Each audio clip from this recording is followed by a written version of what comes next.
Today's lecture is a little different, and I'm using this as example of what all of this kind of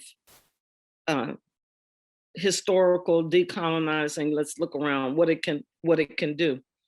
And I was trying to figure a way to integrate my memoir, and I wouldn't be here with this class. I wouldn't have published my memoir. I just wouldn't be here wherever I am in time and space. I just wouldn't be here if I hadn't done what I'm going to show you today.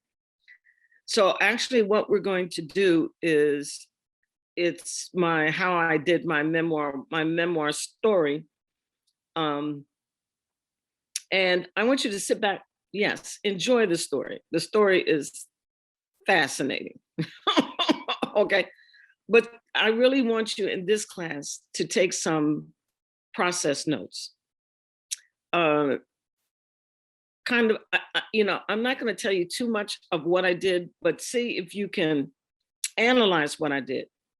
The next few reflections are going to give you information that'll help you gather what you need for your final exam.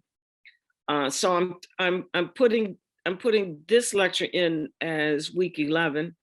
I'm going to collapse one of the other two and move them up, and I'll put up a new syllabus. There's going to be nothing new other than I just rearranged everything to insert this. And I want to set you up for doing your final exam. I guarantee you, if you write the final exam, you're going to, you're going to pass the class. I'm not worried about that. What I would encourage you to do is to really take the class and the exercise of the final exam to do a work for yourself. I guarantee you that if you take the next couple reflections and the exam based on where we've been, you're going to have a whole lot of information about yourself. And I hope that you've enjoyed the content, but this is not about necessarily were you woke in class. This is more, are you woke into your future? And with that, this is basically memoir lecture, my story and how I got to it, and how you are experiencing the net take of a process that I've done twice in my life.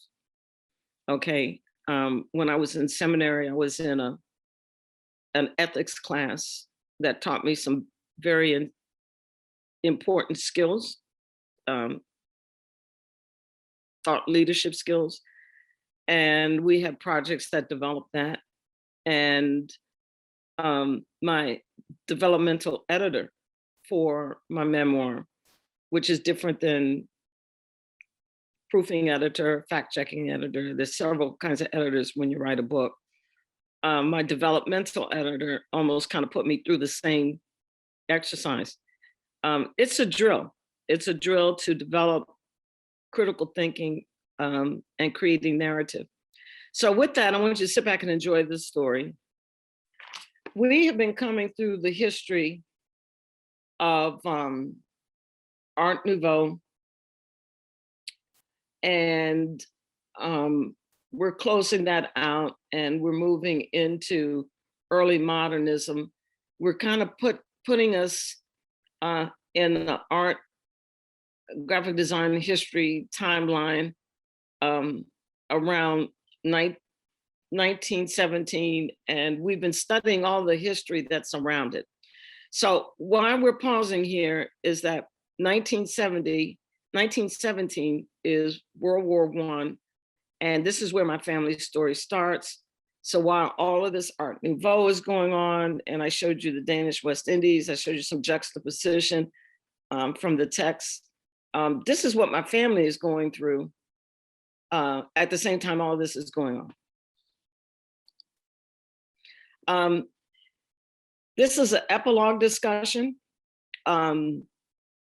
because I've given this lecture before and I talked about the book. This is like what happened after, I wrote the book and my findings. I was born into a real dilemma, okay? A saga, a mystery. And I think as long as we're in the land of the living, we are born into some kind of saga. It's a saga. We jump into and we inherit the issues of our forefathers, mothers, ancestors, immediate family. We're just not, we just don't show up and it's a brand new slate. we are genuinely dropped in to somebody else's drama, okay? And that's where we begin our drama, okay? Our life's issue is really, we can't get to our work. I'm convinced, Dr. Harvey, we can't get to our work that we're called to do until we are participants in closing out and come up with answers of what we were born into. Okay, I think that's the primary. I've lived long enough. I think that's the primary service, the primary purpose of life. The minute we enter in is, okay, what was I born into? And can I help contribute to concluding that so I can start what I'm supposed to be doing? I'm convinced, I'm convinced that's a part of life's assignment, is to really take note. What was the history, sociology, culture, what was going on when I was born? What was my family facing, and what was I born into? No matter what was I born into? And that's a primary question, that if we can answer that and solve some of this dynamic, then we have everything we need to make a new life that's away from repeating history and our family's history. So here right here starts my primary drama. Okay, that's my baby picture. I'm a couple days old. My father had like a friend, very good friend, who was like a life and look events photographer, and my family was exotic. And he just pictured, that's one of his portraits of my mom, the one you see behind me. And she was just a beautiful woman, and he was completely mesmerized by the family. We were just unique. I'm born 1952. There was no BIPOC, mixed race, anything. You just had to go undercover or deal with it. You were either black or white, no regard to anything else. You could have been Hispanic, you could have been anything. Okay, there was just there was no mix of anything. You were black or white, and even white, all of the cultures, if you're Italian or Greece, you just white. Jewish, you just white. It was just completely monochromatic. And so when I was born, and I've lived my whole life with that baby picture, and I had one big mystery, my childhood, so like now you see the kids look at themselves on iPads and the iPhone. And so, family nights and going through, every couple of years you go through family photos. And I looked like an Eskimo baby. And no one could explain it. I have a whole batch of these pictures. And I just, could somebody tell me why I look like an Eskimo? Somebody tell me why I look like an Eskimo baby. And then when I became of some age, I don't know, still young, like 6 or 7, my father explained to me that our family was Negro. And I'm like, okay. And when you're a kid, you can't fool children. Okay, you can't gaslight them. Now they can't talk back, but you can't fool. You could not fool me. There was just absolutely, I didn't talk back. I didn't question. It wasn't making any sense. Okay. Doing all of my work. I got a birth certificate that says my mother's Negro. Does my mother look Negro? No. Okay. And you want to call this Eskimo child Negro? Okay. No, whatever you all people want to tell me, I know y'all not telling me everything. You're not telling me. And so I inherited part one. Why do I look like a baby from Alaska? Ain't no question in my mind. That's what I look like. And then you want to tell me all the kinds of things and try to explain that my whole life. So whatever this trauma is, that right there became my part of it.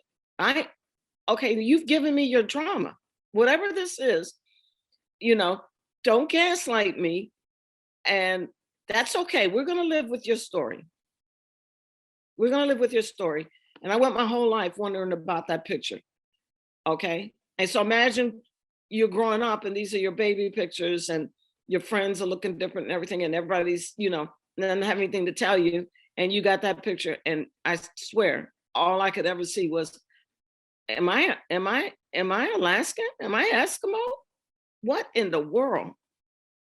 Okay. So while the new Art Nouveau and all of this is going on, the most racist legacy of a US president, you would think we have a few others, maybe have topped it, but this one of the era, Woodrow Wilson was a white supremacist, and no shame in his game. No shame in his game. So when the blacks came out of slavery, by the time his administration, he started undoing any progress for the Black community. And in 1917, Congress declared war on Germany. And the military was segregated. And I want you to hear this. William Holmes, and he started working at the Navy Yard in 1904. He would actually spend 40 years at the yard. And he's significant because towards the end of his tenure at the yard in 1942, we launched a series of tank landing ships at the yard during World War II. And they asked, usually what happens when you have a ship sponsor, this is the person who hits the bottle against the ship and it goes down the shipways. Usually what happens is there's, politicians or Navy brass, they pick their wife or their mother or their daughter. It's always a woman who does this.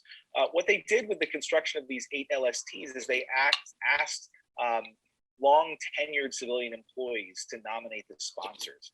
And so William nominated his wife, Gertrude. And in 1942, she christened LST 314, which was the first ship built at the Brooklyn Navy Yard that was sponsored by an African American.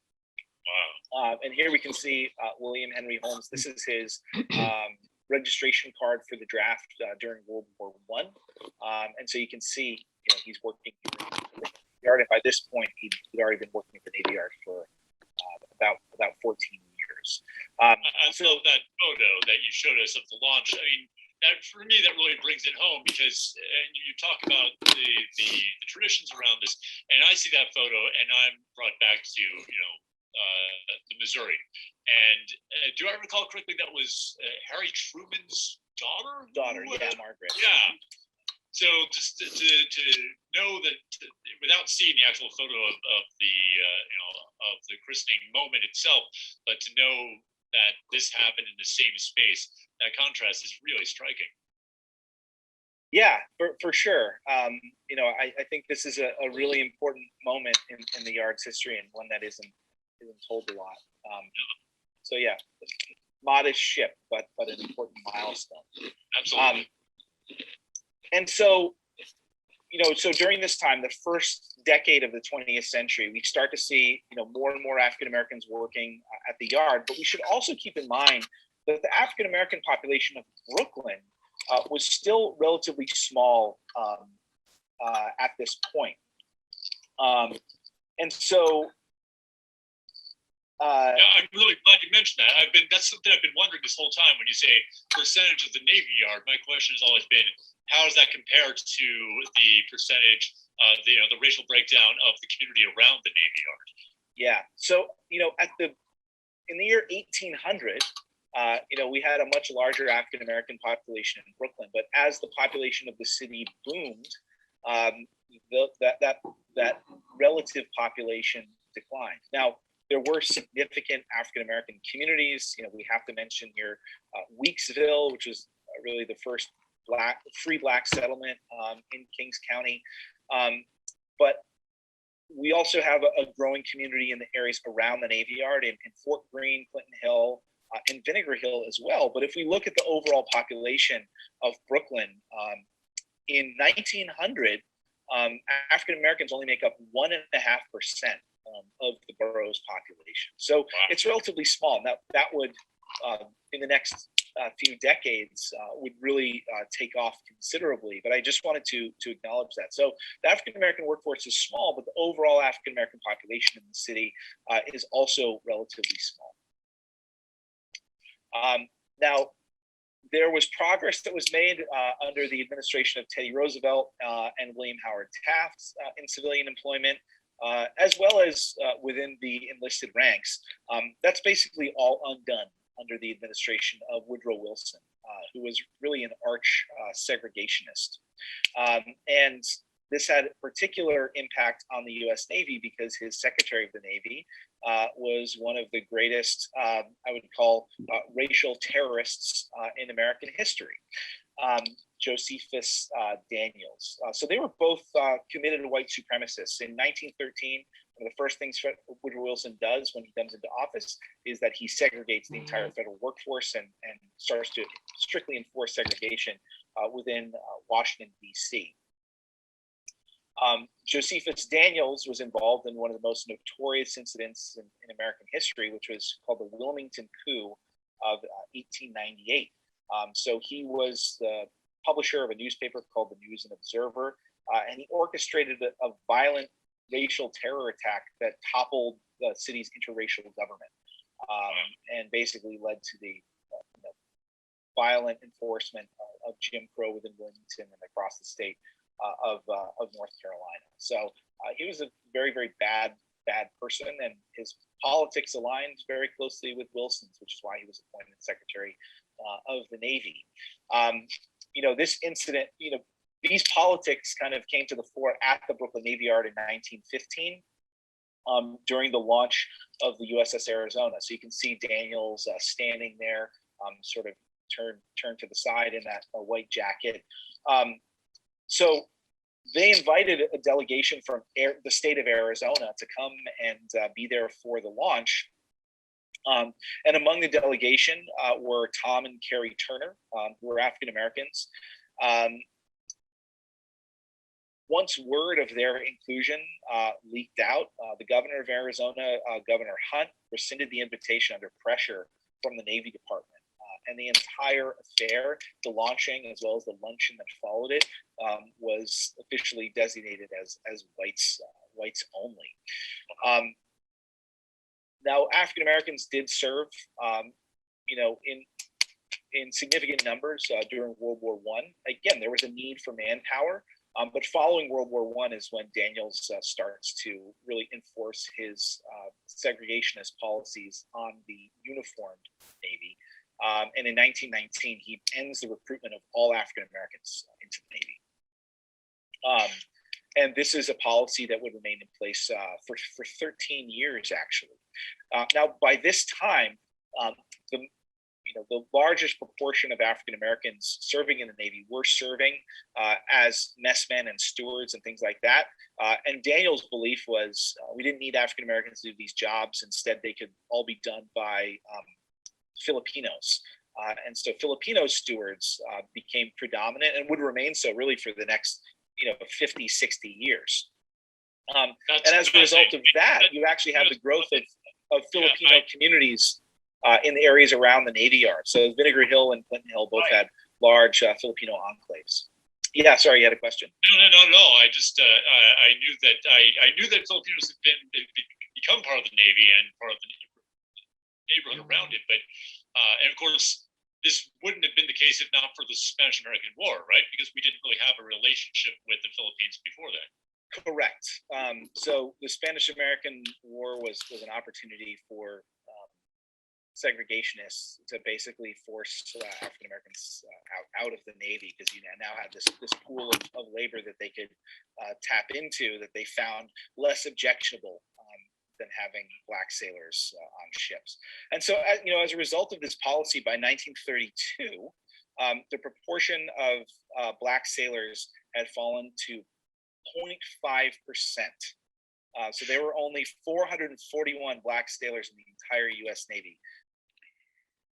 That's a very important note. That's a backstory of history, that the Filipinos were used to replace the Negroes and in the U.S. Navy, and the whole plan was to keep the Blacks out of the Navy. Okay, that's a documentary. I found a very important note embedded within a discussion of racist practices toward the Blacks in the Navy. A strategic, systemic initiative, racist systemic practice to keep Black soldiers out of the Navy. These two guys wanted to keep the Blacks out of the Navy. And their solution, replace them. We're colonizing the Philippines. Let's take the little Filipino men and give them the jobs, and let's keep the Negroes out.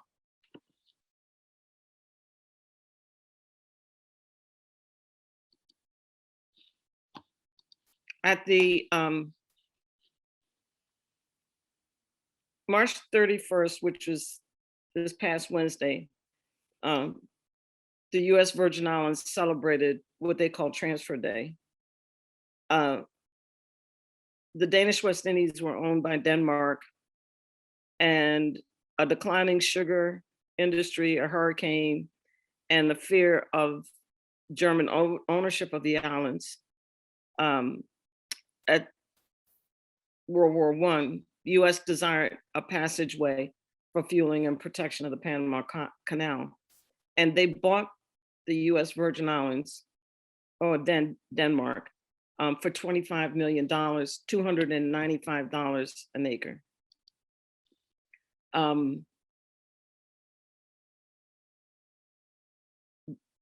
This is 1916 DWI hurricane devastation. Denmark was ready to sell. Let me make sure. Okay. My grandmother is indigenous. Okay. So you've seen my family tree. I have exhibited that I have this Ghanaian DNA. It's all from the Danish and Ghanaian slave trade is our ancestry. All of my records, I have everything and the DNA that take us all the way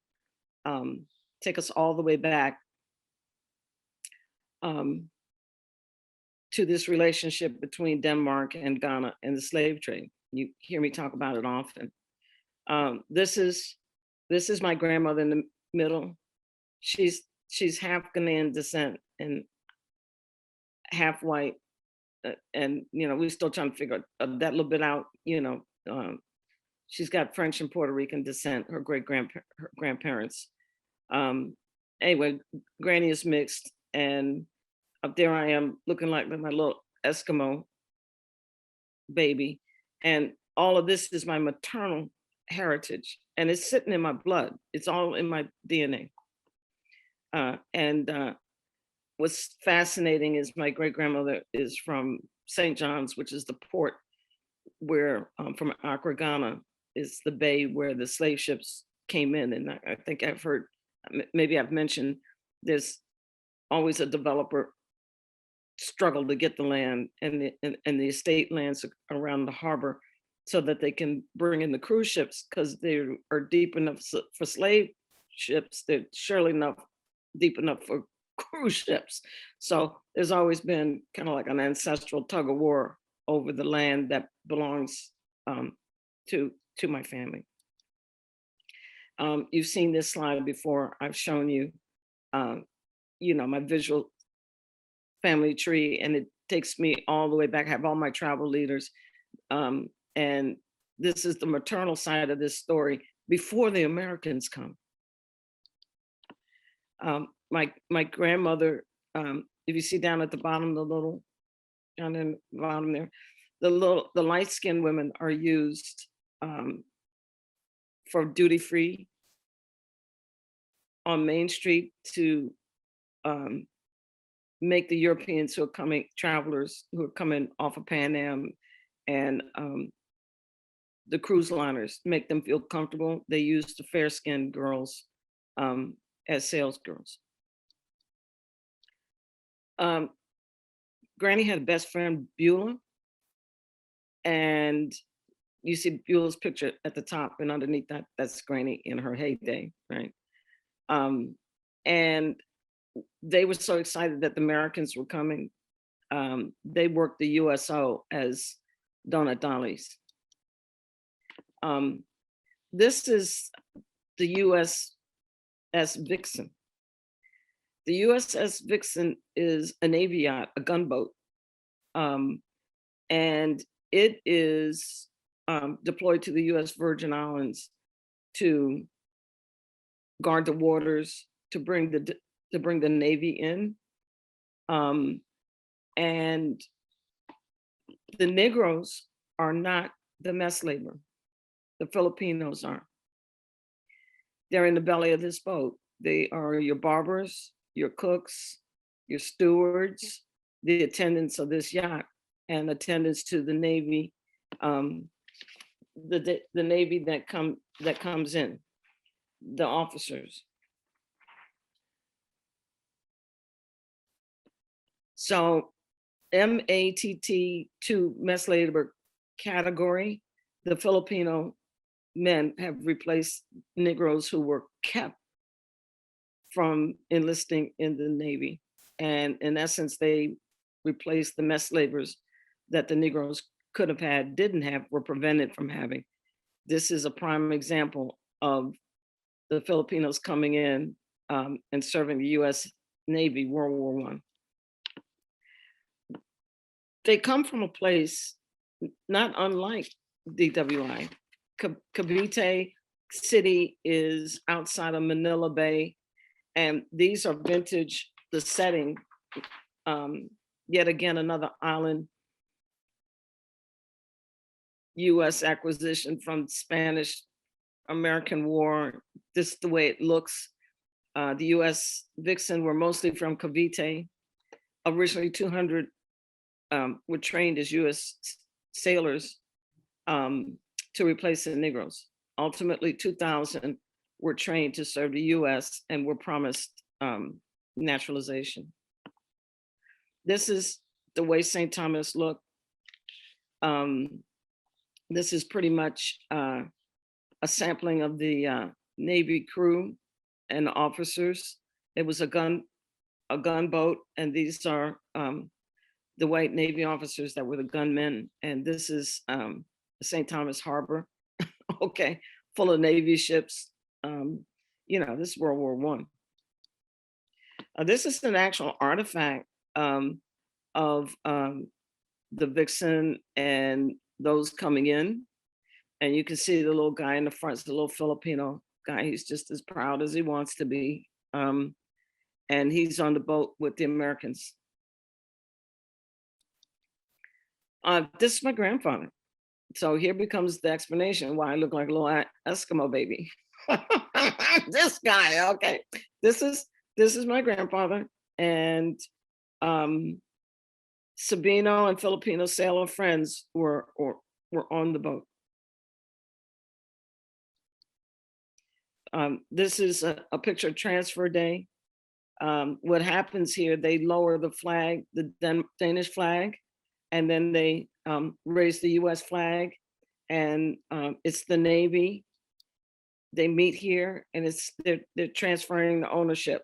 Okay, so they're cutting the deal, signing the papers, passing the check, lowering the flags, switching Navy gear, and this is called Transfer Day. And Transfer Day is was celebrated this past Wednesday. March 31st is always Transfer Day.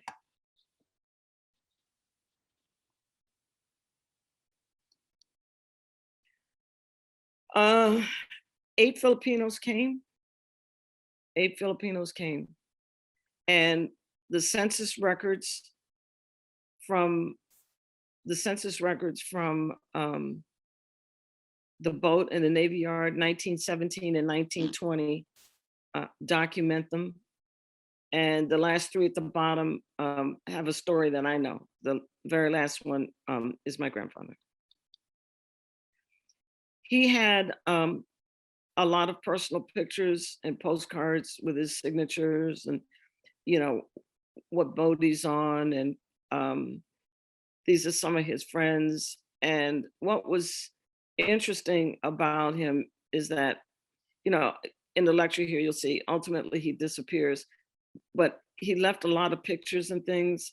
And, you know, I'm a derivative work of island lifestyle. And my grandmother would preserve these things and send them to my mother to get them off island to prevent them from hurricane. So I got an envelope of pictures of these. I don't, you know, when I was growing up, I'm like, these are some strange looking people. I'm strange looking and they're strange looking with me. Okay. So I'm growing up, and on a good day, you know, these pictures were in our living room coffee table, and I'd open them up and I'm like, I got no story for this. I don't know who these people are. I don't know who these men are. And they're just in mommy's things in the living room. These are pictures of at least 4 of the 8. Rabia, Duran, Mendigoran, and Sabino. So 8 men came. I got 4 pictures of them. And so this is my grandfather. Good old Sabino. Interesting artifact. This is a church newsletter.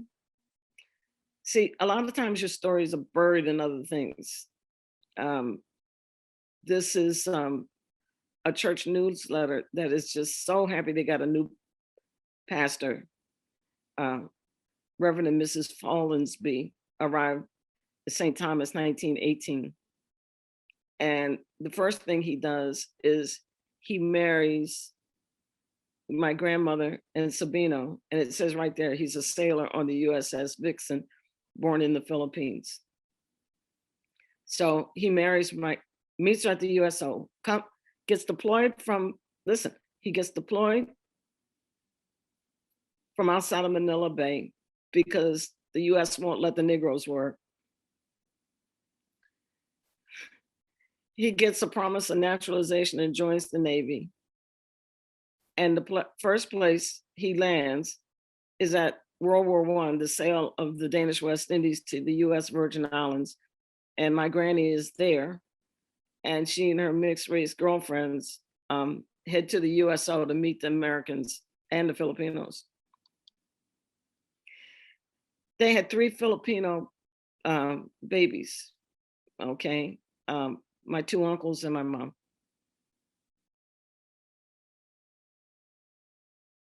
And I wanna know why I look like an Eskimo, okay?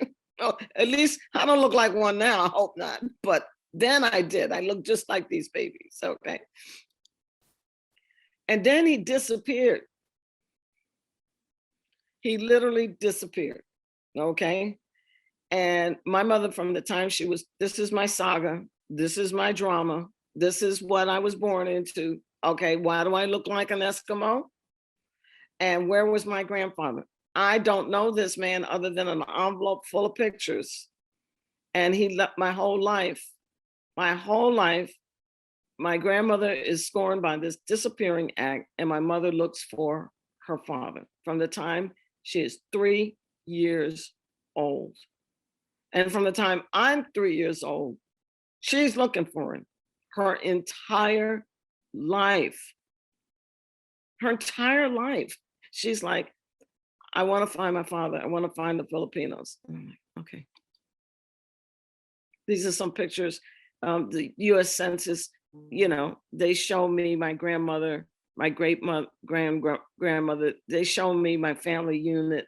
And now I have got Danish records and things. We're all there, indigenous, all as a family unit, and no Sabino. My grandmother's a single mother. Here's my mom. She grows up a teen and she wants to come to the US to go to nursing school. This is my uncle. He dies of kidney disease early in the game. Okay, stay with me now. Early in the game, he serves in the army and then he comes out and he dies. This is before any treatment, any dialysis, anything like that. I got Uncle Emilio dies of kidney disease after he serves in the war. So here are my two little Filipino uncles, and they are prominent. They are with this prominent Army soldiers on U.S. Virgin Islands, and shortly after they serve, my uncle passes away, the one with the glasses.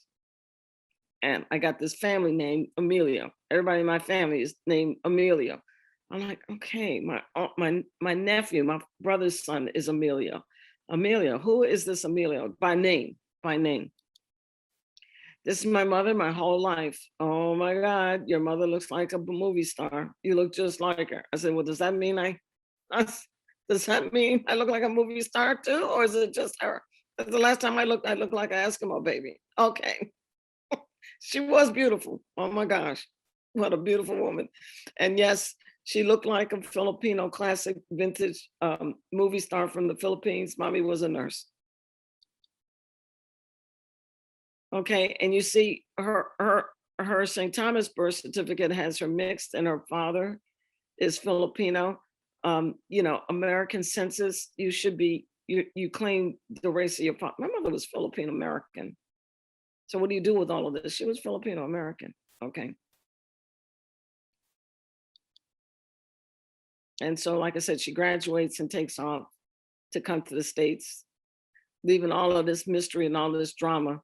She didn't explain anything that was in these, nothing of this envelope of pictures of these unusual looking men.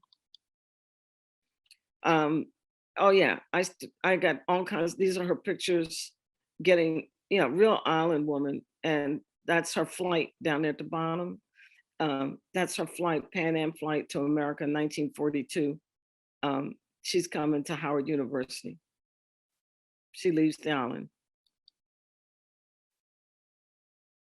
And Friedman School of Nursing, bless her heart, that's what she wanted.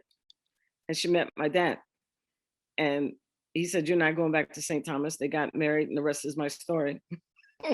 And oh, we don't talk about his people either. Okay. So they were a can of mixed nuts too.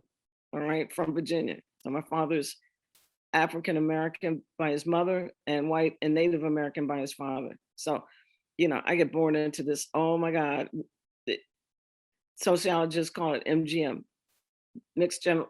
multi-generational mixed, and everybody now calls it BIPOC.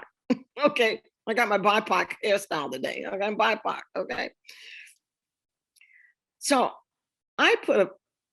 my mother passes away, okay? And this missing family, I got a missing family, all right? And so if you've got 4 grandparents, you got three families. I really have 2 sets of missing family, but the Filipinos are really, you know, that is really a mystery. Where are the Filipinos?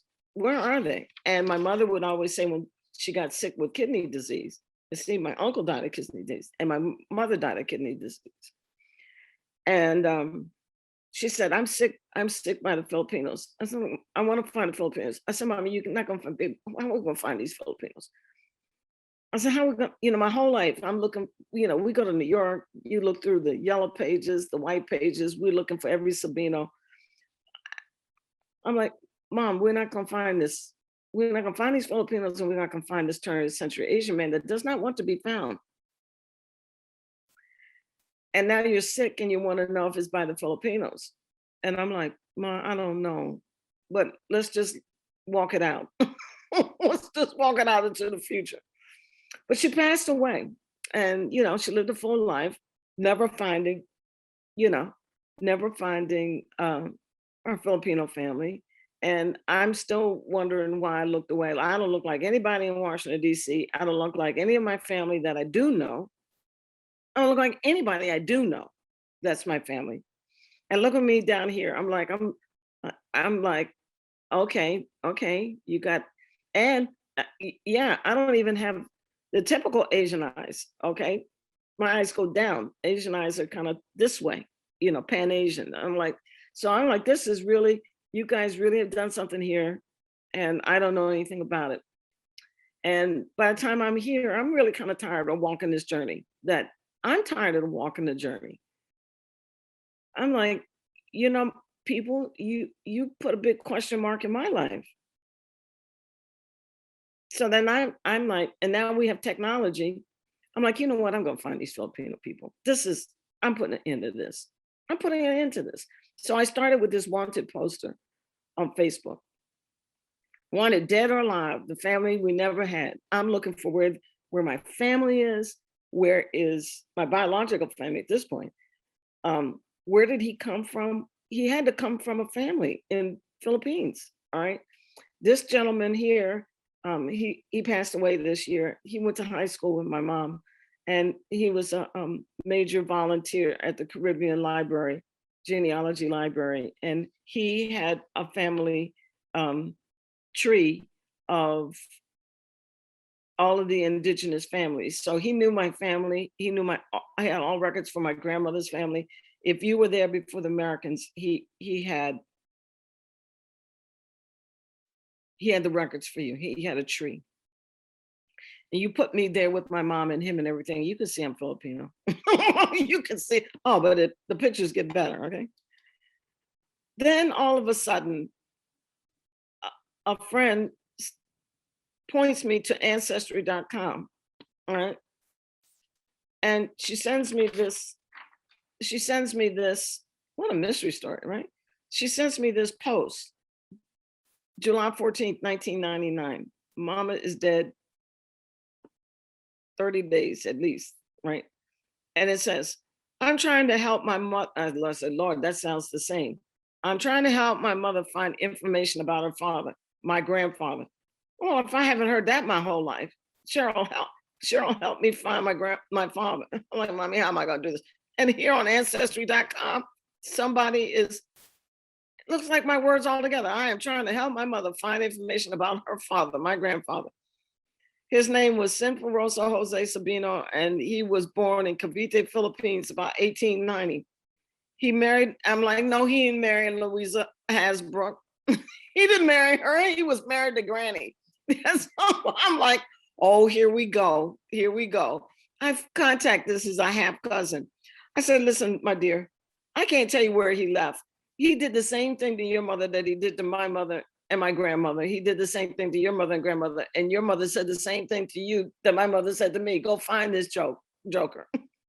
I said, I can't tell you where he went. I can tell you where he came from. She was shocked. I said, I don't know where he went, but I can tell you first stop where he came from. He came from my grandmother, and he came from U.S. Virgin Islands, and he came from Cavite, Philippines, off that boat. And I said, my grandmother never divorced him. I said, I don't know how he got to you, but you and your family, your aunts and uncles and your grandmother, he found you. And, with that, I found my mother's half sister. This lady looks to be more my mother than my mother. And I'm like, oh, wow. She came to New York. Here we are to meet me. Okay. And I'm like, oh my goodness. And then she enlisted me in her army. Half niece, can you help me find out where he went? I'm like, oh, auntie, my mommy just asked me to do that a whole life. And I find you. And auntie, now that I find you, you ask the same thing of me. I'm like, you know what? We're going to find these Filipinos. It's the last thing I do. We're going to find these Filipinos. So I was able to extract next leg of the journey, pictures of him. And well, this is Pastor John. Pastor John, I discovered on LinkedIn. He's the only surname Sabino from Cavite. And I say, Pastor John, you must be my cousin. You have to be. After a lifetime of looking for my Filipino family, you are the only Sabino surname in the township where my father came from. And if I look and blink at you real hard, you look more to be my brother than my brother. So can you help me find my grandfather in Cavite? So he starts looking, through records and asking the elders and this, that, and the other. So then he says to me, wait, and you see his ears? I'm like, I got these ears. I'm like, who gave me these ears? See, you got mystery pieces. I got mystery pieces. Who gave me look at his ear. Okay. I got mystery ears. Who did that to me? Look at his ears. I'm like, oh my God. Oh, don't tell me.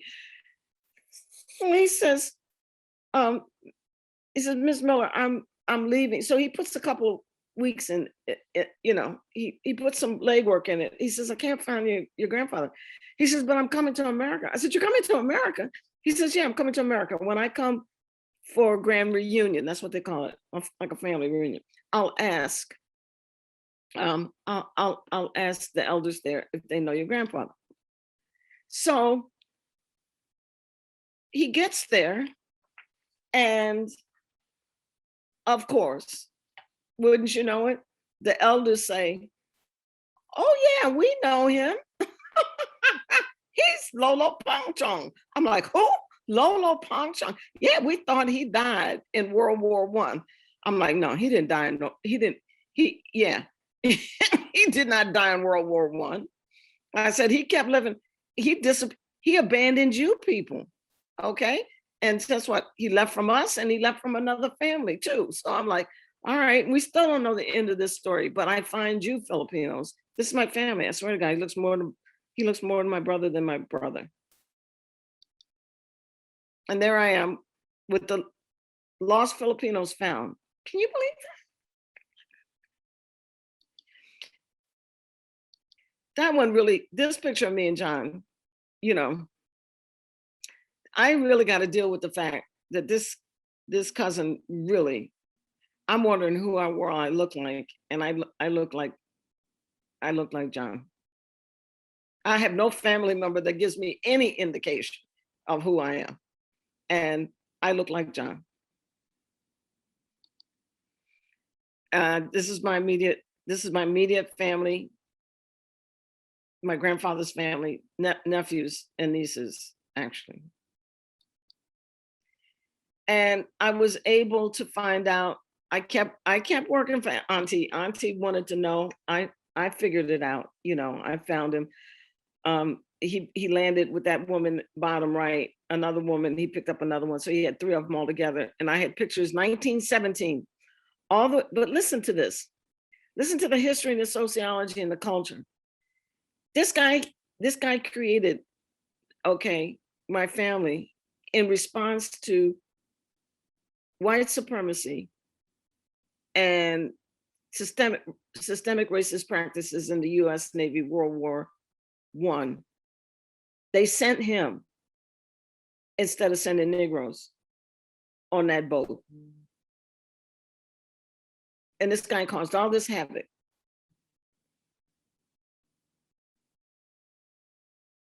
It took me a lifetime, and my mother dead, not to find the truth unless she got it in heaven, not to meet her sister, not to find out all of this drama. Okay. And there he is. They call him Lolo Ponchoin.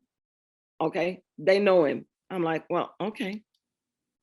Then I keep traveling. They send me to the next family. Then this is the real sad one. That's my brother on the end in the brown sweater. That's why I said John looks more like my brother than my brother, I think. Okay. These guys live in Laurel, Maryland. The whole time, my mother is right there in Washington, D.C., which is, 40 minutes away she's 40 minutes away from her family. And never knew they were there. Here we go. This is my mother's cousin. Now, if I thought I looked like John, I look like my mother's cousin. We look like we could be sisters. And so finally, I'm like, okay, maybe I'm not Eskimo. Maybe I'm not Eskimo. Okay. All right. And so I'm looking at this, I'm looking at her, and I'm like, wow, Cheryl. Wow. I meet her in San Diego. So I go to San Diego to meet her. And I take my first cousin, because my mother had a brother in this story. So my first cousin is in the red there over my shoulder. But I'm 5'2", like all of the Filipino women. Those are all my mother's cousins. Look at that, would you? Okay. Wow. I look at this story. I just gave this lecture for the genealogy library, but I'm here today because of this lecture. This is what my work is. All right. And I buried him, poor thing. I was a part of commemorating his life. He died kidney disease. When I went to the funeral, I met his brother. He's got kidney disease. Mommy was right. Mommy was right. It's something genetic, kidney disease. They were kind enough. They knew exactly who I was. They put me on the family tree. And the guy in the middle with the tie, his name is Emilio. So I'm like, okay, that's my grandfather's brother-in-law. It's a Spanish name, Filipino name. And I'm like, okay. So I'm meeting all the Emilios in the family. And now my nephew is Emilio. My brother named him after all of this. I'm like, okay.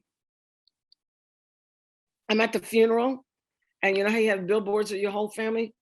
I got so much family. I got family like sand to the beach. Totally missing my whole life. All because of a systemic racist practice to keep Blacks out of the Navy. What do you do with that? That's truth though, but what do you do with that?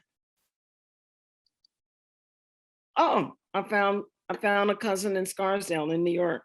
So I went there God knows how many Easters ago. Okay, she was having an Easter grand reunion. They like grand reunions, right? So I met my family in Westchester, New York. I'm like, okay. Then I go to Las Vegas and I meet my other auntie. So the first auntie had another auntie. These people, look at that woman. I look like her. I mean, if I walked and I said, this is my aunt, you say, yeah, okay, I see that. Look at that. Trust me, the aunts I grew up with, I didn't look like them at all. This is my Filipino, mixed Filipino, because she's, we had, her father's my grandfather, by another woman. But look at her, my goodness. Every time I shake my head, I'm like, we walk together and we say, this is my niece. You'd look like, yeah, sure, of course. Why not? And look at the one in the middle, the poor thing. Okay. She's like, is this my story? I'm like, yeah, sweets. This is your story. This is what happened. Okay. and they all came to meet my mother's cousin in Las Vegas. They all were in Las Vegas. So I'm like, okay, let's have Eliseo. His name is Eliseo, just a gem. He says, let me tell you who you all are. He brings more pictures and more family tree. I meet my half family here, okay, at Wendy's, Las Vegas. Look at us. Oh my goodness.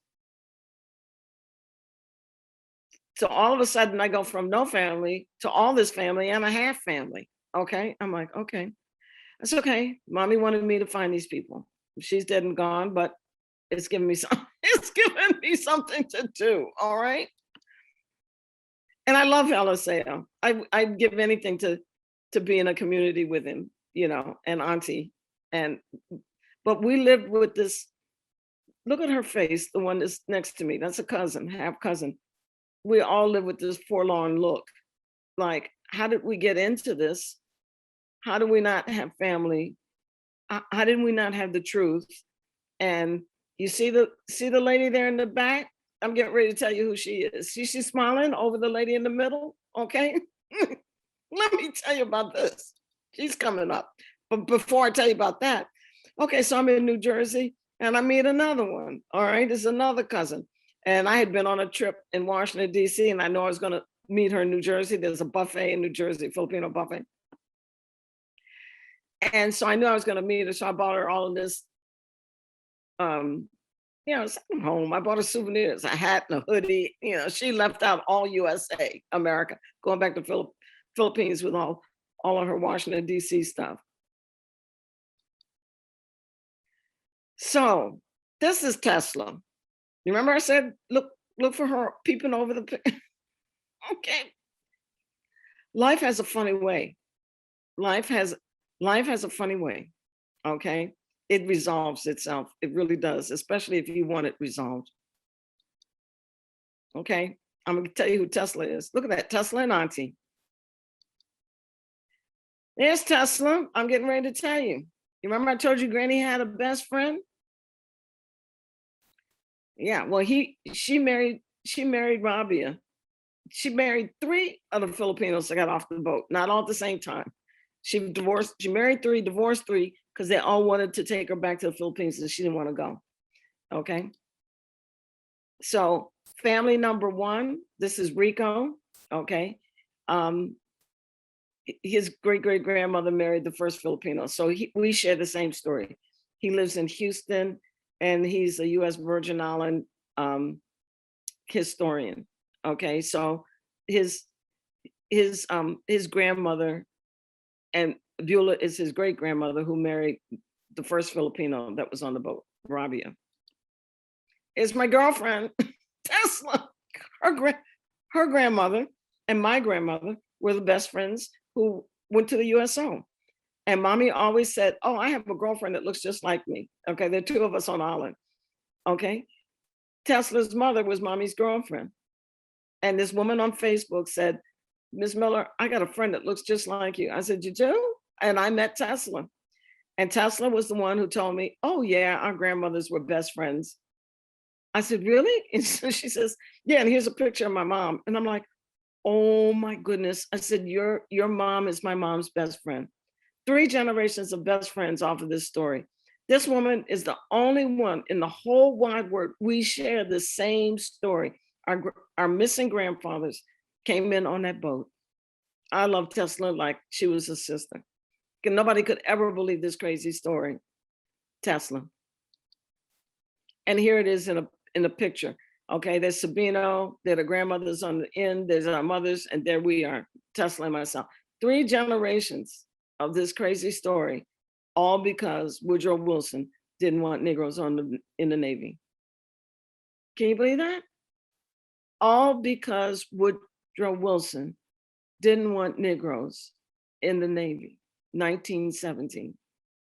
And I want to know why I look like well, if I don't know why I look like an Eskimo baby by now, I have no more questions. I have no more answers. Okay, this is my family. I grow, off and on in the islands, and this is this is my uncle's family. My grandfather, there's he had 6 grandchildren with my grandmother. And just this exotic and unusual story. That's my brother over there on the end with my first cousin. They look like they could be sisters. Okay. They've got Filipino bronze. And I'm like, okay, crazy story. So that's my uncle, because the other one passed away. Okay, this is my island cousin when I'm on the island. Yeah, he's my island cousin. Left on island with this story. This is his sister. So there I have 4 cousins. So these are 2 of 4 of the story. She lives in San Diego. She's the one I said, come on, let's go meet the Filipinos. She said, really? I'm like, yeah, let's go meet the Filipinos.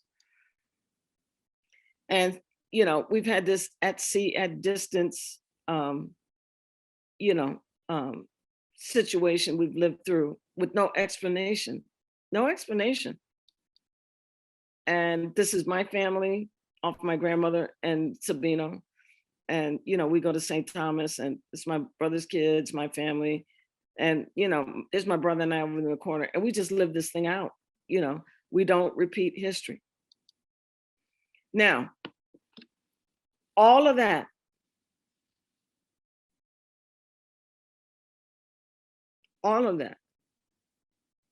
comes to my work in your life.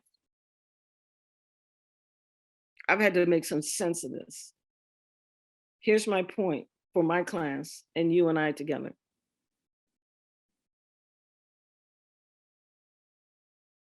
This is new scholarship. This is my work. Documented, genuine. I'm all over the landscape with decolonizing lectures. Not always this story, but if I hadn't done this work, I wouldn't have a future. I wouldn't be in your life. And I'm supposed to be in your life for this moment, in this time, in this season, for this reason. You're planning your future. And you can't plan your future unless you have an understanding of your past. Everything I just told you comes to the table of every lecture that you have had. Everything I told you has come to every reflection, every question, every moment. It has come to the table of your consideration, not for true false, not were you woke in class, but to inspire you to do the work, whatever it might be, so that you have a future. That's why you're in school. That's why you're studying, to allow your giftedness and your voice to be packaged, branded, discovered, so that you can do a new work, so that you can graduate, have a future. That's why you're getting an education. All of this page, all of this already is into your life. Because I just went through this lecture. This is how this lecture came into your life. It's like food. It's like food, guys. You eat nutrition and you live by it. I make new mission, advocacy, legacy. I do things to contribute to the story, to keep it going, to keep it moving. I got a gallery. I keep, I make scholarship out of it. And then look at John. That's my cousin John. Please pray for him. Keep him in thoughts and prayers. He too, 3 times a week on dialysis, and he's lost a leg. I have everybody's death certificates. I know how they all, I met them and I mourned them and I grieved them. I know how they all died. Not one family member of them do I know. But I know that there are things that I need to keep away from.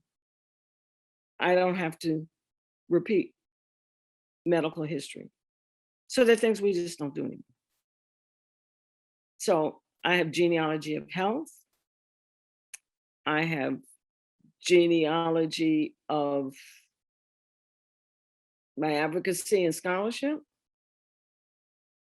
I at least discovered that it wasn't an Eskimo baby that I was looking like. And I know things that I have to stay away from if I don't want to inherit the genealogy of health from the Filipinos. So the things we just don't do. That's it. You make a decision. Life is about your decisions. I made a decision. There's things I just don't do. There's foods I just don't eat. I am of island people. And what has happened to these islands is, and I have longevity. My grandmother lasted, she was 96 years old. And I've watched the islands. And I would dare say that Manila is the same like St. Thomas. The cable came and, island life is always better stateside. These guys are always coming to America. That's how I met him. He was coming to America. They go to the malls, Manila, they go to, they go to Manila. Cable introduced fast foods and fast life. And I remember when Kentucky Fried Chicken and McDonald's were the first fast food on the island.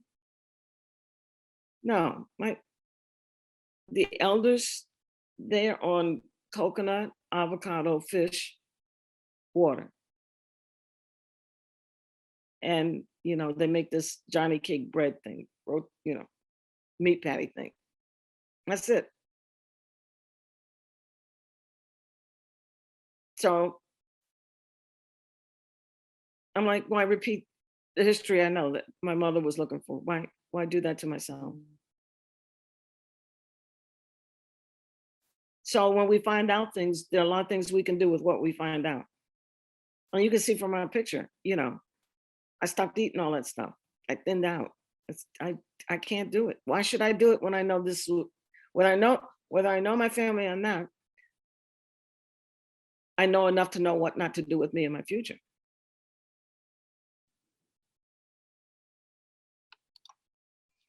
Epilogue. It's unfortunate. I've had to meet family and grieve family that I never had deep relationship with. If it weren't for Facebook, these people have passed away since I wrote the book and I found them. And the beautiful lady with the bicycle, she just passed away, I think it was last week. She's the one, she sent me my family tree and put my grandfather and my family on the tree. The woman on the right of me, she passed away, COVID. My mother's cousin, he passed away, kidney disease. His sister passed away, over the other one there. All after I've done my work. And what I know here is, it's my genealogy of health. And all these people, I found where my uncle was buried in St. Thomas. All the Filipinos, they go back and they're buried in this wall. In this crazy story, this is my family and my book.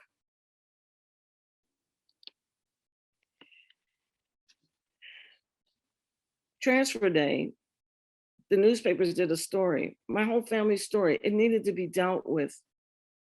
And it was just published. It was just published in the newspapers Wednesday. because there's a Filipino West Indian community, and it will find our note of being the first Filipinos on the island, 1917. Transfer Day marks an important date for the community. I may never resonate with it, but it's a history note that a community can rally around.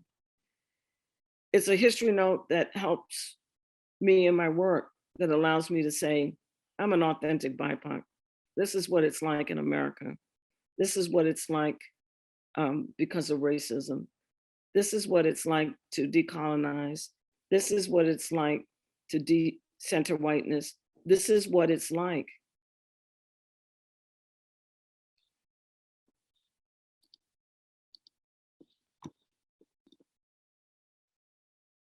And that's why we're here.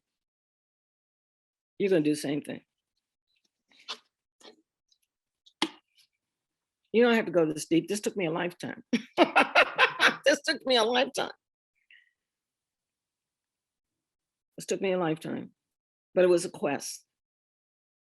And it's a real good model of what it takes to look within yourself and find your future. And the next few reflections, you've been through 2/3 of my work. This is how I did the work, and I'm gonna have you do the work. For me, no. There's no true false. I know my story. You don't have to give back to me. Okay? But we're gonna do reflections, and we're gonna do a final that will allow you just a space and a time to think about where you're going.